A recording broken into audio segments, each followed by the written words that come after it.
सन्माननीय मंत्री महोदयांनी जे सांगितलं ते मी पुन्हा रिपीट करतो की बायोडिग्रेडेबल नाही अशा कुठल्याही मटेरियलची फुलं जर असतील तर त्याच्यावर बॅन आहे, तो अधिक स्पष्ट व्हावा या संदर्भात GR काढण्यात येईल आणि अशा प्रकारच्या फुलांचा वापर करणारे डेकोरेटर देखील शिक्षेस पात्र असतील।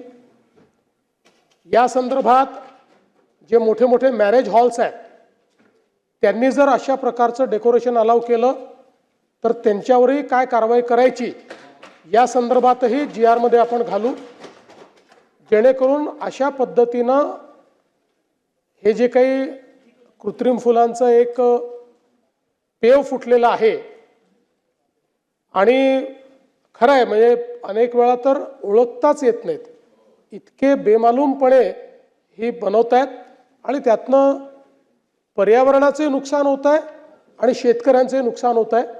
त्यामुळे निश्चितपणे त्या संदर्भातला जो काही पुढची कारवाई आहे ती आपला जो पर्यावरण विभाग आहे तो अधिक चांगल्या पद्धतीने घेईल आणि याच्यामध्ये मग इतरही विभागांना जर त्याच्यात समाविष्ट करून घ्यायचं असेल तर ते समाविष्ट करून घेतलं जाईल।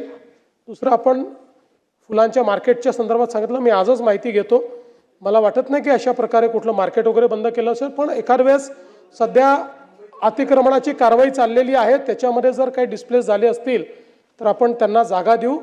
फुल मार्केट हे चाललंच पाहिजे आणि मी तर असं म्हणतो की आपण सगळे लोक जे आहोत हे सनातनला मानणारे लोक आहोत आणि आपल्याकडे फुलांचं महत्त्व खूप मोठं आहे, त्यामुळे अशा प्रकारचं जे फुल मार्केट आहे हे योग्य पद्धतीनं त्या ठिकाणी चाललं पाहिजे। या संदर्भात महानगरपालिकेला आदेश आजच्या आज देण्यात येतील। आता एवढं समर्पक उत्तर दिलंय, चला पुढे जाऊ आता। हे आहे गोकुळचं श्रीखंड, अगदी जिभेवर रेंगाळणार, जिभेवरच नाही तर मनावरही रेंगाळणार गोकुळ श्रीखंड, मनावर रेंगाळणार।